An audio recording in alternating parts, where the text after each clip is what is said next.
Abra a sua Bíblia, por favor. É Apocalipse, capítulo 2.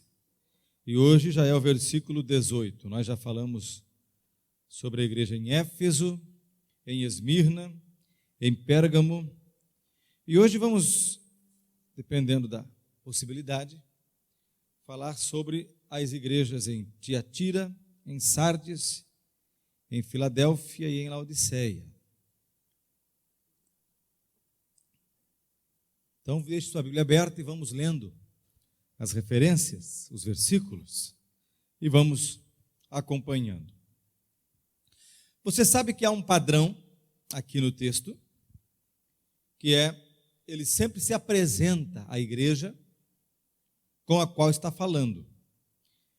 Então aqui Jesus se apresenta ao anjo da igreja em Tiatira, dizendo: estas coisas diz o Filho de Deus, que tem os olhos como chama de fogo e os pés semelhantes ao bronze polido. Lembre-se que essas expressões todas aparecem lá na visão do Cristo glorificado, de Jesus glorificado, que João escreveu. Também você sabe que para 5 igrejas dessas 7, Jesus diz: conheço as obras que você realiza. Então vamos aproveitar essa repetição e vamos lembrar. Se minha esposa não conhece, mas ele conhece. Se o pai não sabe o que a gente anda fazendo, mas ele conhece. Se o irmão da igreja não viu, mas o Senhor da igreja viu. Ele conhece as nossas obras. Ele sabe o que nós fazemos. Conheço as obras que você realiza, o seu amor, a sua fé, o seu serviço, a sua perseverança. E agora observe, e as suas últimas obras, mais numerosas do que as primeiras. Então a igreja em Tiatira não está devendo em obras. Mas de novo a gente aprende que obras não é tudo que conta, né? Obras não é a única coisa que conta. Mais numerosas do que as primeiras. Significa que, apesar do que vem à frente, daqui para diante vem a censura, essa igreja continuou realizando boas obras. Continuou trabalhando. Continuou fazendo. Cuidado então para nós não incorrermos no mesmo erro, de achar que as nossas obras justificam nosso estilo de vida defeituoso, errado e equivocado. Olha o que Jesus manda dizer no versículo 20. Tenho, porém, contra você o fato de você tolerar que essa mulher, Jezabel, que se declara profetiza, não somente ensine, mas ainda seduza os meus servos a praticar a prostituição e a comer coisas sacrificadas a ídolos. Bom, aqui nós temos um detalhe nesse texto. Tudo leva-nos a crer que havia uma mulher cujo nome era Jezabel e que ela se congregava em Tiatira. Provavelmente, o que o texto está nos falando é que há uma pessoa, alguém, dentro desta congregação, fazendo o que esta mulher aqui está fazendo. Ocorre que a alusão ao nome Jezabel é uma alusão feita provavelmente por figura, para lembrar de Jezabel do Antigo Testamento, lá do primeiro livro dos reis. A filha de Etbaal, aquele rei sidônio, ela casou com Acabe e era uma mulher pervertida. Essa mulher institucionalizou nas tribos do norte o culto a Baal. Então ela levou Acabe a homologar, oficializar e institucionalizar um culto idólatra no seio da nação de Israel, do povo de Deus, que foi chamado para cultuar exclusivamente a Yahvé. Essa mulher conseguiu perverter o culto a Yahvé. Não só isso, ela empreendeu uma terrível perseguição contra todos os profetas do Senhor. Ela se empenhou em matar Elias, ela queria matar Elias, não matou porque Deus não deixou, mas ela saiu à caça de Elias, ela queria matar Elias.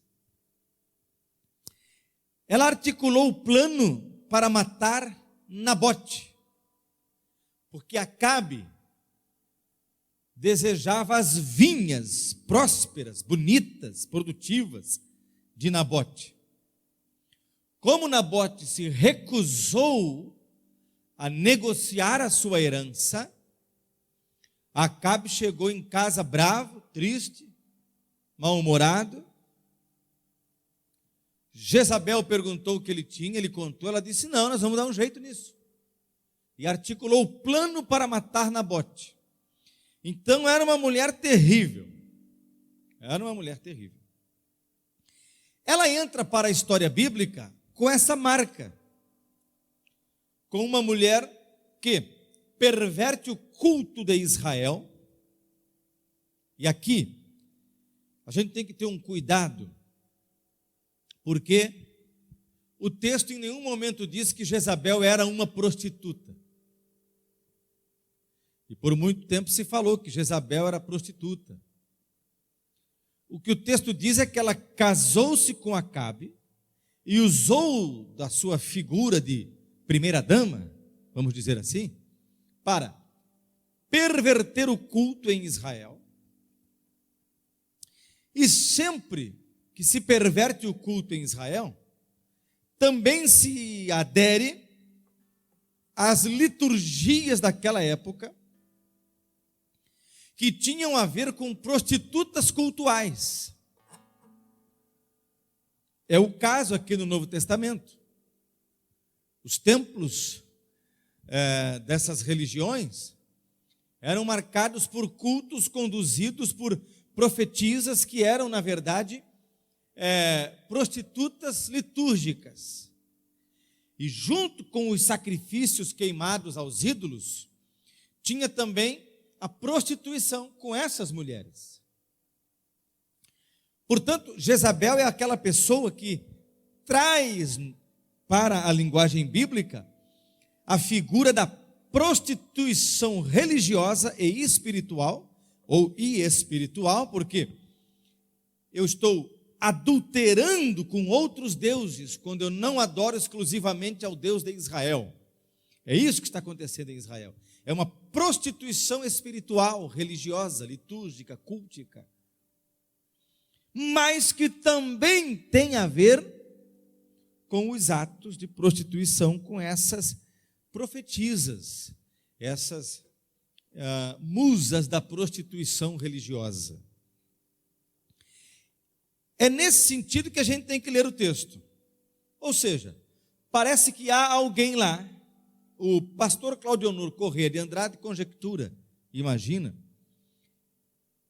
a possibilidade de uma dessas profetisas da época ter se convertido, ter alcançado posição de destaque com serviços e obras dentro da congregação em Tiatira, e não tendo sido purificada, discipulada e ensinada acerca dos seus velhos hábitos, ter inserido falsos ensinos dentro da congregação em Tiatira.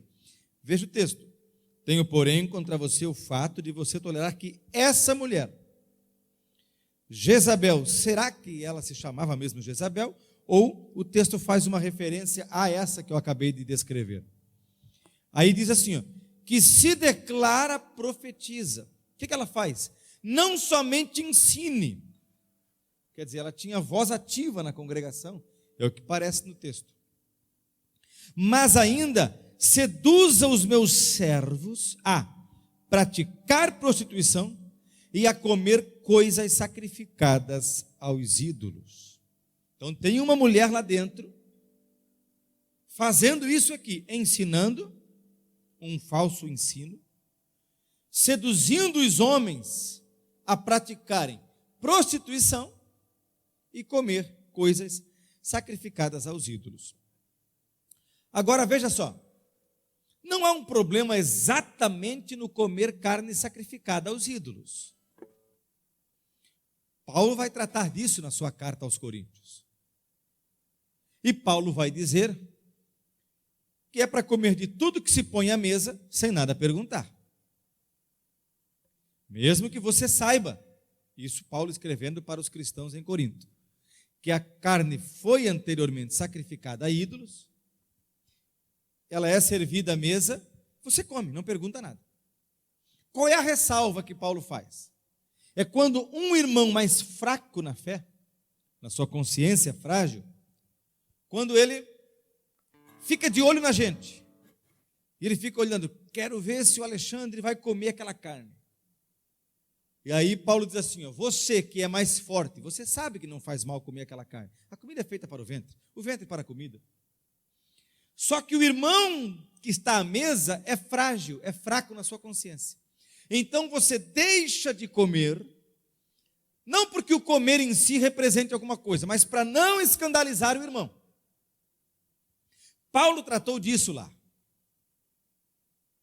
De maneira que não significa que aqui João esteja contradizendo Paulo, não. Ora, João está escrevendo para um público específico. Essa congregação aqui, constituída dos judeus convertidos, João é seguidor da lei de Moisés, embora discípulo de Cristo. E João sabe perfeitamente dessas discussões. Mas eles são apegados à legislação. E eles a cumprem. O problema maior está em que tudo leva a entender que o comer a carne sacrificada a ídolo, nesse contexto da carta a Tiatira, era justamente fazer isso, como a minha avó dizia, fazendo um assinte. Ah, não pode comer? Então vamos comer. E se transformava numa refeição de provocação, numa refeição de banalização das convicções religiosas e doutrinárias daquela época, numa espécie do que hoje se chama de transbordamento de fronteiras. Alguns dizem que não pode, então vamos fazer farra, vamos comer. Aliás, nem vamos comprar carne especial, vamos justamente sair procurando tudo que foi sacrificado a ídolo e trazer para cá e vamos comer. É essa prática desrespeitosa, é essa prática provocadora que está sendo condenada aqui. Não há, portanto, uma contradição no Novo Testamento. O receber com ações de graças, Paulo ensina e Jesus também. Fazendo uma oração. O Deus que a todas as coisas santifica, torna o alimento puro.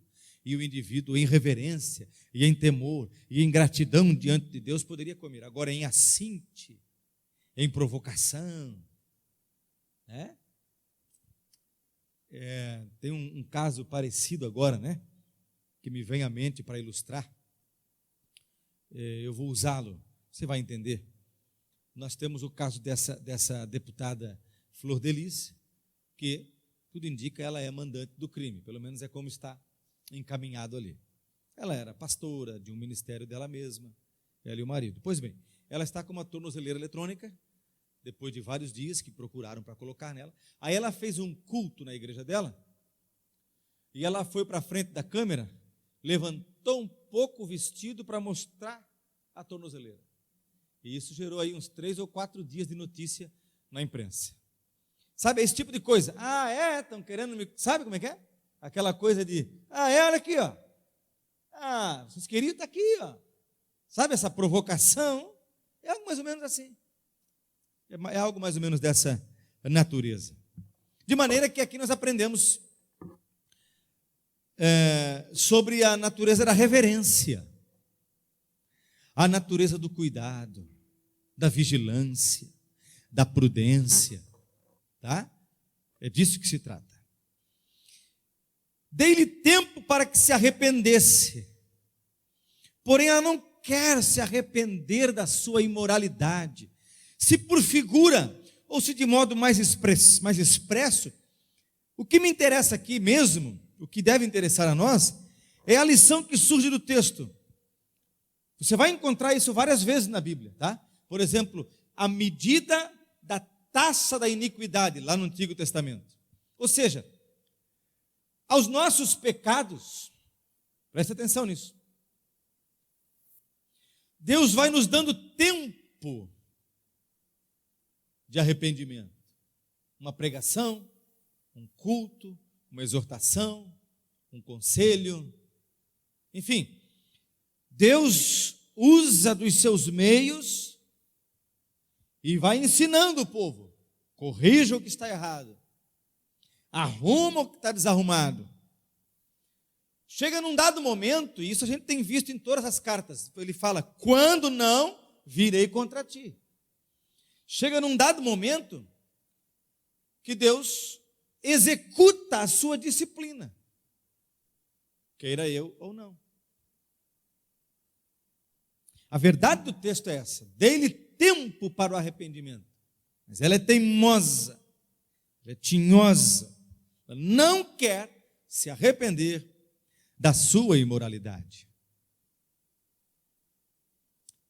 Eis que farei com que fique acamada, e trarei grande tribulação aos que com ela adulteram. Sabe, as pessoas criam dificuldades para interpretar alguns textos bíblicos. Ah, então, Deus pode colocar alguém na cama doente? Que Deus é esse? Tá ok. Não quer concordar com o que está no texto? Ok. Beleza. Vou dar o direito, vamos conceder o direito à liberdade de opinião. Mas tem um detalhe. O que salta no texto, gostando ou não gostando, é que Deus vai julgar. É que Deus vai agir. A meu ver, nós não podemos ser pregadores da teologia da retribuição punitiva. Fez, Deus castiga. Fez, Deus castiga. Fez, Deus pune. Fez, Deus pune. Não vejo assim, até porque Deus vai ter que nos castigar mais do que nos abençoar. Todos nós erramos, todos nós falhamos, todos nós pecamos. Mas nós estamos lidando com uma coisa que é diferente da vida comum. Nós estamos falando de uma situação que é pessoas envolvidas em uma prática de pecado, e escrevendo no Novo Testamento, em Atos dos Apóstolos, a Bíblia nos diz assim, aliás, não é Atos, João diz assim, aquele que não faz do pecado um hábito. Os que amam a Cristo não fazem do pecado um hábito. Então é alguém que pratica um pecado, está sabendo que é pecado, foi instruído, e insiste na prática do pecado. Deus dá o tempo necessário, conforme seu próprio cálculo, esse cálculo é soberano, é dele, usa de meios e de recursos, é pastor que prega, é irmão que aconselha, é cônjuge que diz amor, pelo amor de Deus, para com isso, sabe? Mas ele insiste, às vezes de maneira obstinada, às vezes de maneira fraquejante, de um modo ou de outro. É disso que se trata. Para esse caso, pode acreditar numa coisa: Deus põe numa cama. Põe. Deus executa sim a sua disciplina. Eu sei que não está na moda isso. Eu sei que não é isso que se prega mais nos grandes eventos. Mas é o que a Bíblia diz. Eu vou colocá-la sobre uma cama. E tem mais uma. Todos os que com ela adulteram, eu vou punir. Ou seja, toda essa gente que se desviou da doutrina e pratica os ensinos provocados, produzidos, difundidos por essa mulher, ou pelo menos eu tendo a interpretar esse texto como se fosse o espírito de Jezabel penetrado na igreja, Se não é uma mulher fisicamente com o nome no seu RG, na sua certidão de nascimento escrito Jezabel, mas o texto faz referência à prática do Antigo Testamento, eu diria então a um espírito de Jezabel, graçando no meio da congregação. Qual é o sinal de que ele atua? Prostituição, sensualidade, luxúria e culto pervertido. Essas coisas combinam com o que eu tendo a chamar de espírito de Jezabel, imperando em determinado lugar. Como pastor, é meu papel, por exemplo, ficar vigilante na igreja. Como pai de família, é seu papel, é nosso papel, ficar vigilantes dentro de casa. Cuidar dos nossos filhos, cuidar do nosso casamento, enfim. Como cidadãos, inclusive. Mas, de todo modo, o que fica claro no texto é que, enfindado o tempo que Deus concedeu para que a coisa se corrigisse, Deus vai agir. Deus vai agir. Eis que farei com que fique acamado e trarei grande tribulação aos que com ela adulteram, caso não se arrependam. Olha só que coisa, olha que coisa. Caso não se arrependam das obras que ela incita. Ou seja, o próprio Jesus reconhece que essas pessoas estão como que encantadas, no sentido do encantamento, enfeitiçadas por alguém, por algo que leva a pessoa àquela prática. Às vezes você lida com uma pessoa que ela, depois que faz, ela bate com a cabeça na parede e chora, se desespera, por que fiz de novo? Agora, vai ter que dar um jeito, porque Deus avisou, Deus falou, Deus chamou, sabe? E a pessoa parece estar dopada, enfeitiçada. O próprio texto dá margem para essa concepção que eu estou abordando aqui. Ela incita: matarei os seus filhos, e todas as igrejas saberão que eu sou aquele que sonda mentes e corações. Atenção, gente. Leia o texto bíblico com atenção. Eu sou aquele que não estou preocupado se seus olhos são azuis, verdes ou castanhos. Eu sondo a mente e o coração. Há várias maneiras de nós interpretarmos esses dois elementos que aparecem aqui, mente e coração. Eu tendo a interpretar como a mente, a parte psíquica, a alma humana, seus sentimentos, sua vontade, seu discernimento, sua inteligência, e coração como o pneuma, o espírito do ser humano. Isto é, eu sondo a mente e a profundidade espiritual de cada ser. Lá na gaveta mais escondidinha da consciência, eu sondo, eu conheço, eu sei. E essa geração vai saber que eu sou aquele que sonda mentes e corações. Lembremos-nos disso. O nosso Deus, Espírito do Senhor, sonda as nossas mentes e os nossos corações. Lembremos-nos dessas coisas. E retribuirei a cada um de vocês segundo as suas obras. Outra coisa que é bom lembrarmos: todos nós estamos colocados diante de dois fenômenos. Um é a lei da semeadura e da colheita. Eu planto, eu vou colher.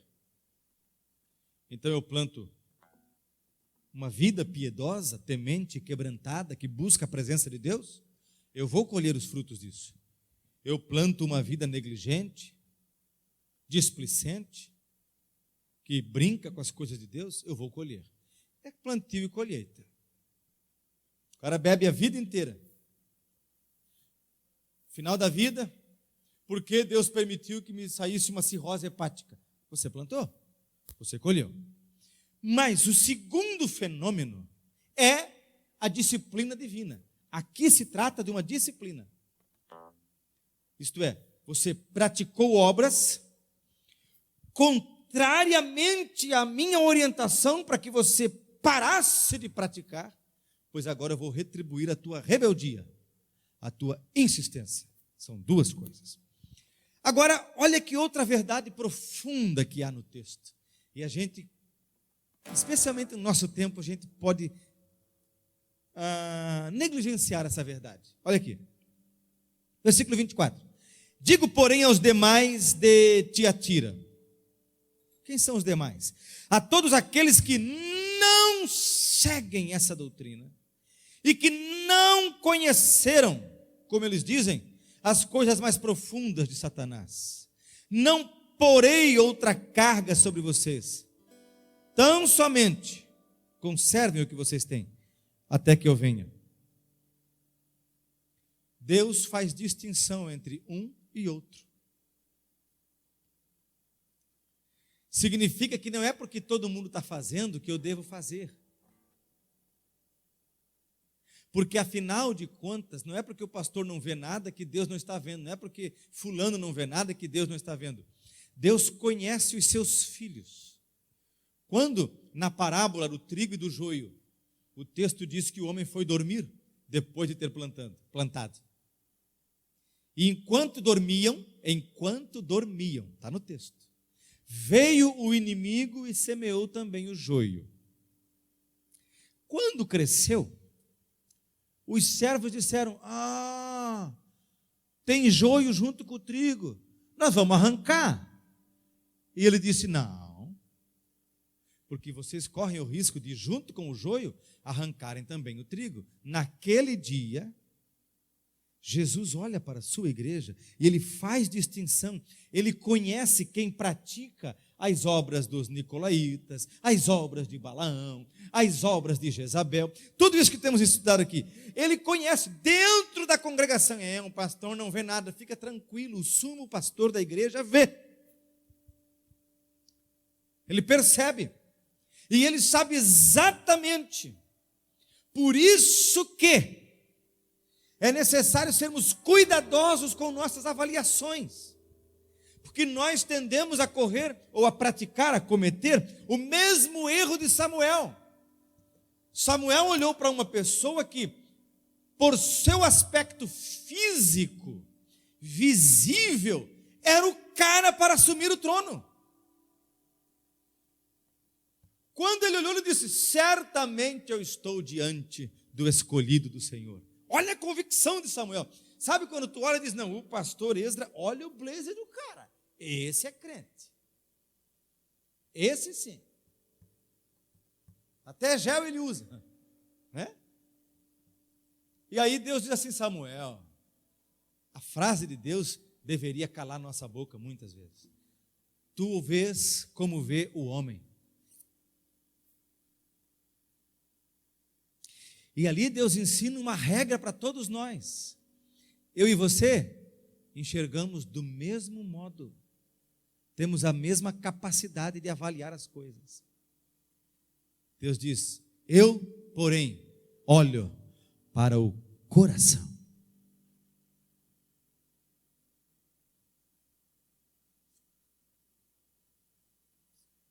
Jesus mantém essa regra até hoje, dizendo assim: eu sei que apesar dessa corja corrompida, prostituta, idólatra, que há no meio de Tiatira, há um remanescente, e eu conheço cada um pelo seu nome. Eu sei quem é crente aí dentro, eu sei quem foge do pecado, quem vive em santidade, quem zela pela minha palavra, quem teme o meu nome, eu os conheço, e não permitirei que outra carga se pese aos seus ombros. Deus faz distinção. Ele nos conhece. Porque Ele olha o nosso coração. Ele sabe o que vai dentro da gente. E aí Ele dá um conselho: olha, retenham, conservem o que vocês têm, até que eu venha. Isto é, cuidado para vocês não cederem também. não tem data marcada, continua assim até o fim. Não pode ceder. Ao vencedor, que guardar até o fim as minhas obras. E aí Jesus compara as obras dele às obras de Jezabel. Então, muito cuidado, queridos. O mundo nos sugere as obras de Jezabel. Muito cuidado, irmãos. Sensualidade, roupa justa, roupa curta, maquiagens sensuais, adereços de sensualidade, seja para homem, seja para mulher, porque nós vivemos uma época que exige também, ou que não é que exige, que explora também a vaidade masculina e que semeou no coração das mulheres certas maneiras de reagir a isso. Então, muito cuidado, porque todo tipo de sensualidade, de vulgaridade, de baixeza, tudo isso tem a ver com as obras de Jezabel e não com as obras de Jesus. Nós não estamos falando de beleza, de se sentir bem, de se vestir com charme. Meu pai, 35, 40 anos atrás, ele dizia: pastor, como as mulheres têm que se vestir? Ele dizia: elegante, mas não sensual. Assim dizia meu pai, naquela época já. Então, muito cuidado, irmãos. Graça no mundo hoje, impera no mundo hoje, sempre foi assim, esse espírito da sensualidade. Cuidado, muito cuidado com os limites dessas coisas. Jesus compara as obras dele frente às obras do espírito de Jezabel. Cuidado com o culto desvirtuado a uma personalidade. Eu só ouço o pastor fulano de tal. Não toque no meu pregador fulano de tal. Porque o cantor tal, onde ele estiver, eu vou, eu pego chuva. Isso é coisa para Rock em Rio. Você não precisa disso. Crente vem à igreja. Eu sou inimigo de igreja de eventos. Pode ver que a gente aqui trabalha só com a agenda do ano. Pode ver, a gente trabalha com a agenda do ano, com algumas exceções, porque eu respeito valores culturais da nossa maneira de ser igreja, mas eu valorizo igreja local. Nossos obreiros pregam, nossos obreiros dirigem o culto, nossos músicos que cantam, nossos músicos que tocam. A gente aqui não vive um fim de semana atrás de outro, em cima de festa, porque os crentes cultuam a Deus. A Deus. Não há nenhum pecado em você participar de um... o Fernandinho está aí, vou lá participar do show. Não há um pecado nisso. Há um pecado nessa predisposição que as pessoas desenvolvem para a tietagem, essa coisa do fã-clube, sabe? É isso que é o problema, tá? Então, o equilíbrio, a moderação, a sensatez. Tem gente que deixa a congregação na mão. Não vou. Por quê? Porque fulano de tal vai estar na igreja tal.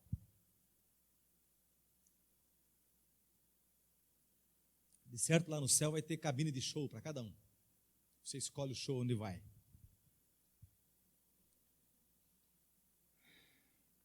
Ao vencedor que guardar até o fim as minhas obras, eu lhe darei autoridade sobre as nações, e com cetro de ferro as governarei, e as reduzirá, ou as governará, a pedaços como se fossem objetos de barro, assim como também eu recebi a autoridade de meu Pai, e eu lhe darei ainda a estrela da manhã. Quem tem ouvidos, ouça o que o Espírito diz às igrejas. E aí chegamos a Sardes.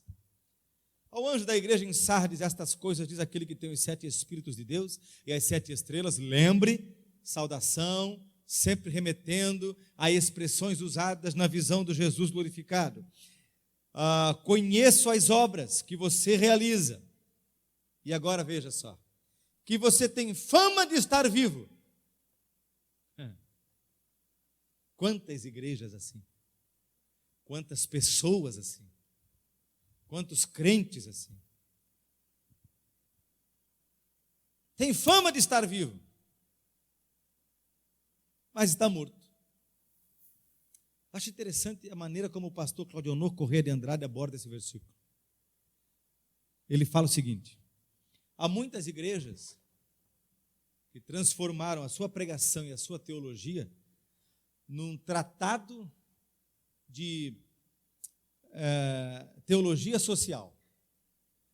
Então elas fazem atendimento a comunidades carentes, elas fazem boas obras às minorias, elas pregam a inclusão. Essa semana está bombando na internet um pastor que há uns 10 anos já ele está perdido na sua teologia, ele está desvirtuado na sua interpretação bíblica. Escute bem o que eu vou lhe dizer. Toda vez que um homem ou uma mulher, um indivíduo, muito especialmente um pastor, um pregador, isso pode ser eu amanhã, tá? Vocês ouvirem falar isso de mim daqui a uns anos, aplique isso que eu vou dizer para vocês sobre mim. Toda vez que um homem, toda vez que um pastor questionar a autoridade, a inspiração e a inerrância das Escrituras, ele é que está errado. Eu falei sobre isso com os adolescentes numa das quintas-feiras lá embaixo, sobre a Bíblia, autores que a compuseram, distância temporal entre um e outro, e mesmo assim tudo é tão perfeito. Deus é o autor da Bíblia. E toda vez que alguém diz a Bíblia não é a palavra de Deus, a Bíblia contém a palavra de Deus. Toda vez que alguém diz assim, a Bíblia tem que ser relida e atualizada para os nossos dias, fuja longe, saia. Essa semana, há um popstar do mundo gospel causando polêmica em cima disso. Essas igrejas pregam a tal da inclusão, né? Então você diz, uau, a igreja está lotada, 10 mil membros. E Jesus dizendo, tem fama de estar vivo, mas está morto. Tem fama de estar vivo, mas está morto. Ou seja, o pastor Cláudio Honor associa essa fama de estar vivo, e eu concordo com ele, a imagem que a igreja passa para os que para ela olham. A sociedade ao seu redor diz, opa, isso sim que é igreja. Afinal de contas, ela é uma igreja inclusiva, ela é uma igreja universal, ela é uma igreja flexível, contemporânea, contextualizada, moderna, atualizada. Tem fama de estar vivo, mas está morto. Fique vigiando e fortaleça o restante que estava para morrer, porque verifiquei que as obras que você realiza não são íntegras na presença do meu Deus. Alguém tem que ler isso para o pessoal da Missão Integral, que agora o nome mudou para Missão na Íntegra. Alguém tem que fazê-los lembrar disso. Quer dizer que se eu, como pastor dessa igreja, não criar aqui um grupo de aceitação de minorias negras, do outro lado um grupo de aceitação de minorias LGBTQ+, não criar lá mais um grupo de aceitação para vítimas de violência doméstica, e esses grupos não forem difundidos, isso não é a missão da igreja. Eu não sou um partido político, tampouco uma organização social do ponto de vista da organização da sociedade. Nós somos uma igreja. Igreja é o corpo de Cristo na terra, composto por aqueles que aceitaram a Jesus como seu Salvador e que, como discípulos de Jesus, acolhem, abraçam e aceitam sem discriminação, mas apontam um caminho que todos temos que seguir. É isso. Fora isso, eu posso fazer obras lindas. Mas eu vou ler de novo. Quanto mais perfeito for o texto, melhor do que eu dizer da minha cabeça. Verifiquei que as obras que você realiza não são íntegras na presença do meu Deus. Lembre-se, pois, do que você recebeu e ouviu, a doutrina do Evangelho, que Paulo chama de fundamento dos apóstolos. Guarde-o e arrependa-se. Se você não vigiar, virei como ladrão, e você de modo nenhum saberá em que hora virei contra você. Já pensou? Você nem vai ver de onde veio o tombo. Eu falo uma coisa que um amigo meu falava, eu brinco com a turma e repito a brincadeira desse meu amigo. Eu digo para ele assim, ó, vem em mim que eu te dou 10 tombos, um diferente do outro, tu nem vai saber de onde veio cada golpe. E a gente fica, às vezes eu brinco com alguns amigos assim. É mais ou menos Jesus dizendo, olha, eu vou vir de tal forma que tu vai ficar procurando de onde veio a chapuletada. Da onde veio? O Senhor julga. Mas você tem aí em Sardes umas poucas pessoas, eu quero estar dentro dessa lista, que não contaminaram as suas vestes. De novo salta aos nossos olhos a verdade de que Cristo distingue lá dentro entre A e B. Aqui entre nós, o Senhor está pesando cada um de nós e conhece nossa mente e nosso coração. Eles andarão comigo, ou elas andarão comigo, vestidas de branco. E aqui vem a frase mais bonita: pois são dignas. Não comprometa a sua dignidade, viu? Não comprometamos a nossa dignidade. A igreja faz sim boas obras. Claro que faz. Deve fazer. A igreja, se ela puder construir um hospital, que o faça. Se ela puder construir creches para atender crianças da população carente nas periferias da cidade, que o faça. Mas que isso seja uma organização para-eclesiástica, paralela.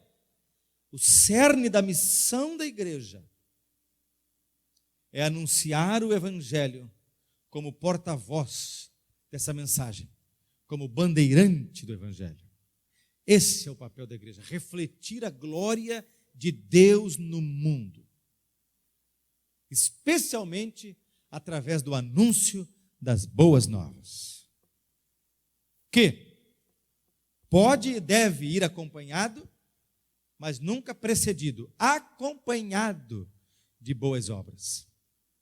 Nunca antecipando, vai lá, faz boas obras e depois a gente vai lá pregar.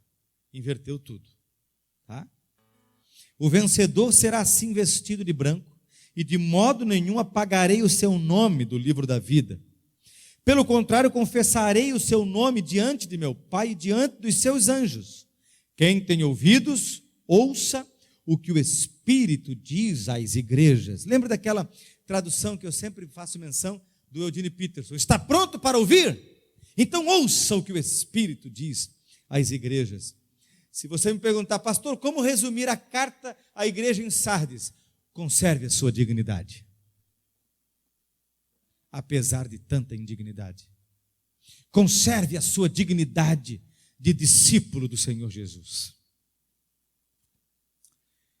Ao anjo da igreja em Filadélfia escreva: estas coisas diz o santo, o verdadeiro, aquele que tem a chave de Davi, que abre e ninguém fechará, e que feche e ninguém abrirá. Conheço as obras que você realiza. Eis que tenho posto diante de você uma porta aberta, a qual ninguém pode fechar. Sei que você tem pouca força, mas guardou a minha palavra e não negou o meu nome. Eis o que eu farei com alguns dos que são da sinagoga de Satanás, desses que se declaram judeus e não são, mas mentem. Eis que farei com que venham até você, prostrem-se aos seus pés e reconheçam que eu amo você. Você guardou a palavra da minha perseverança, por isso também eu o guardarei da hora da provação, que é de vir sobre o mundo inteiro para pôr à prova os que habitam sobre a terra. Venho sem demora, conserve o que você tem, para que ninguém tome a sua coroa. Ao vencedor farei com que seja uma coluna no santuário do meu Deus, e dali jamais sairá. Gravarei sobre ele o nome do meu Deus, o nome da cidade do meu Deus, a nova Jerusalém, que desce do céu, vinda da parte do meu Deus, e o meu novo nome. Quem tem ouvidos, ouça o que o Espírito diz às igrejas. A igreja em Filadélfia é esse caso inspirador, né? Armando Chaves Cohen, junto com Emílio Conde, ele vai citando Emílio Conde, acredita que o significado desse abre e ninguém fecha, fecha e ninguém abre, tem a ver com o avivamento que varreu esse lugar e esta igreja. Salvação de almas, gente se convertendo e ninguém podia impedir, porque Cristo havia aberto aquela porta. E a história está recheada de registros de igrejas que, quando menos se percebe, elas promovem um avivamento na sua região e surgem inimigos. Por exemplo, Charles Spurgeon chegou a invejosos dentro do auditório superlotado que ele pregava, as multidões concorriam para ouvi-lo. Jesus havia aberto aquela porta. E um dia combinaram para a gente quebrar o Charles Spurgeon. Vamos entrar lá, meia dúzia de nós, e vamos gritar: incêndio! Quando essa população começar a fugir por causa do incêndio, vão se matar, vão se atropelar, vão pisar um na cabeça do outro. E foi o que aconteceu mesmo. Muita gente ferida, algumas pessoas mortas. A intenção era apagar a chama que o Espírito tinha promovido, acendido, através de Charles Spurgeon. Mas no outro culto, o dobro de pessoas veio para ouvir Charles Spurgeon. Ele é aquele que tem a chave de Davi. Ele abre e ninguém pode fechar. Ele fecha e ninguém pode abrir. Isso o mundo já deveria ter aprendido. Estão a história inteirinha tentando acabar com a igreja, abafar a igreja. A terra já recebeu incontáveis corpos de cristãos que morreram ou morreram por não negar a sua fé. Mas a igreja continua, como diz aquele hino: eis que surge um povo forte, revestido de poder, que não teme nem a morte, quem a ele pertencer. Jesus Cristo abriu essa porta e ninguém poderá fechar. De novo diz: conheço as obras que você realiza, eis que tenho posto diante de você uma porta aberta, a qual ninguém pode fechar. Agora vem uma coisa que você deve notar. Sei que você tem pouca força. A gente às vezes pensa, talvez não fala, mas a gente pensa: eu acho que essa prova aí, Deus errou o endereço. Não era para ser para mim. Eu não aguento isso aí tudo. Deus não erra. Deus não falha. E nos garante que não nos deixará passar por provas que não possamos suportar. Conhece a nossa estrutura, dizia o salmista, e lembra que somos pó. E ele fala isso para Filadélfia: eu sei que tu tens pouca força. Paulo também nos lembra de uma coisa muito importante: quando sou fraco, aí é que estou forte. Se tem uma coisa que não vale a pena fazer, é dar uma de King Kong na frente de Deus. Senhor, em mim pode vir que eu garanto. Pedro fez isso e quebrou a cara. Pedro disse: o quê? Eu? Por ti? Até a morte. Parece que Jesus está dizendo assim: rapaz, eu sei que tu tem pouca força, e tu vai negar o meu nome. Então, para Jesus, a gente não precisa fazer de conta que a gente é forte. A gente pode dobrar os joelhos e dizer: Senhor, tu sabes que eu sou fraco, tu sabes que eu tenho pouca força. Jesus, aqui estou na tua presença, eu preciso de ti, eu recorro à tua bondade, eu apelo para a tua misericórdia, socorra-me, Senhor. Sabe, não faça de contas que você está pronto. Senhor, só me dá um sinal que eu vou. Não faz nada disso. Senhor, eu reconheço a minha fraqueza. Você vai ver que o Espírito Santo vai te enchendo de uma convicção, e ela é tão bonita que ela não é baseada em você. Ela é baseada no próprio Espírito.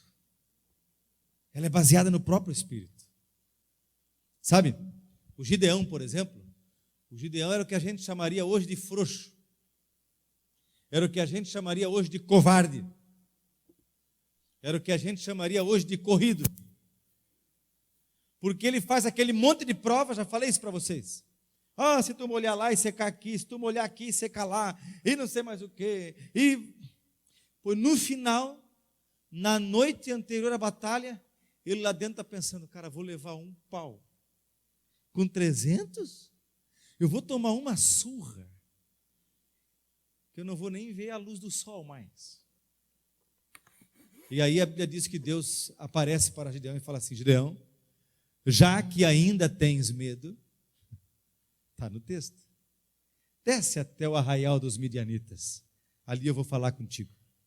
Ele chama o seu moço que se chama Pura, ou Purá, alguns chamam. Ele diz, vamos lá embaixo. Aí ele desce uma ribanceirazinha assim, e chega bem no limite onde está o acampamento dos midianitas. E ali ele ouve dois conversando. Olha, é o seguinte, cara, tive um sonho maluco essa noite aí. Velho, é o seguinte, cara. Eu via um pão de cevada, e ele vai descrevendo o sonho. Que vinha, que derrubava a nossa tenda e tal. E o outro interpretou o sonho e falou, rapaz, já sei o que é esse sonho. O que é? É Gideão. Gideão vem contra nós, nós vamos tomar uma surra. Gideão saiu dali macho para mais de merda. Gideão disse, agora é com a gente. Correu para lá, chamou todo mundo, cântaro numa mão, tocha na outra, subiu no cavalo e disse, pelo Senhor. Opa, a primeira frase. Pelo Senhor e por Gideão. Ele estava cheio de convicção, mas em Deus. É isso que Deus vai fazer com você. Então eu sei que você tem pouca força, mas você não negou o meu nome. Filadélfia é uma igreja que suportou pressão como todas as outras suportaram, mas não negou o nome do Senhor. Você também não precisa negar. Eis o que farei com alguns dos que são da sinagoga de Satanás, aqueles legalistas que querem trazer salvação através da lei. Esses são o que Jesus chama de sinagoga, que é a linguagem deles, de Satanás.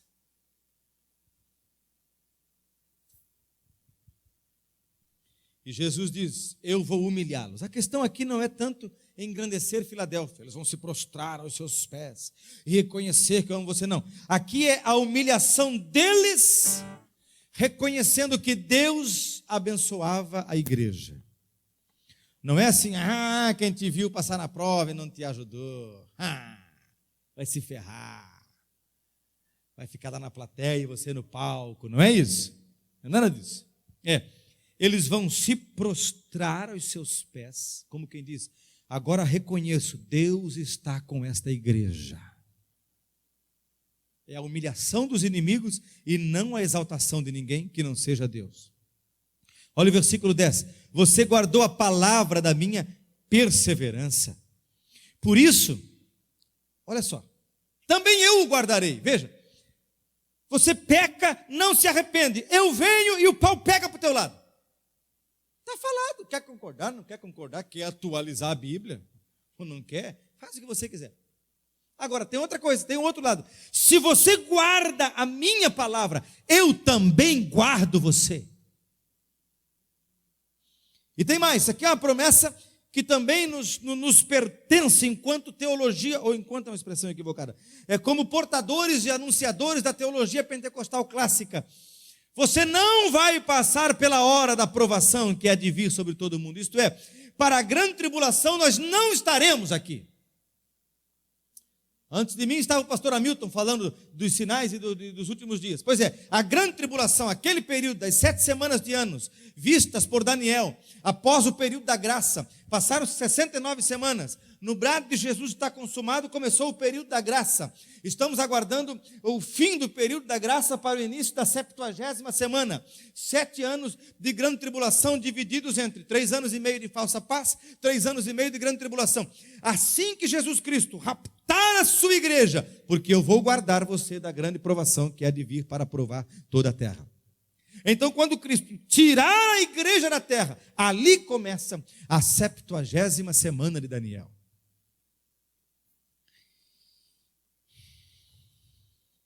Palavra de Deus para a igreja. Você guardou, eu vou te guardar também. Venho sem demora. Conserve o que você tem. Existe toda aquela promessa ali: ao vencedor farei com que seja uma coluna no santuário do meu Deus. E eu tenho abordado todos os finais de carta, mas hoje eu quero destacar a palavra que mais apareceu nas cartas que lemos: conserve o que você tem.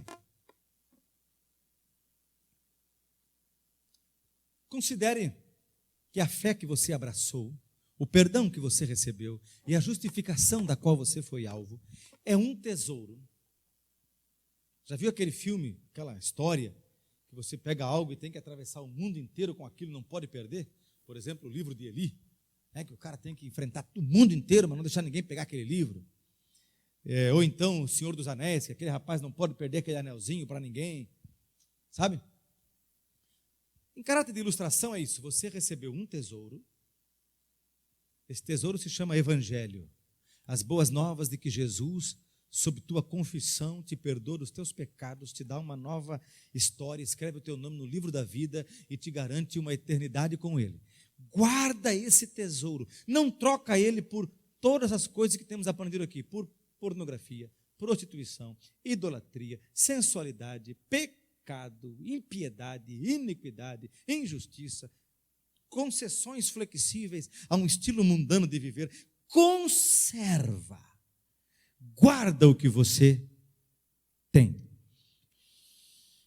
porque aí nós seremos vencedores, e como vencedores Ele nos fará coluna no santuário de Deus, e dali jamais sairemos. Gravará sobre nós o nome do seu Deus, Jesus falando isso, o nome da cidade do meu Deus, a nova Jerusalém, que desce do céu, vinda da parte do meu Deus, e o meu novo nome.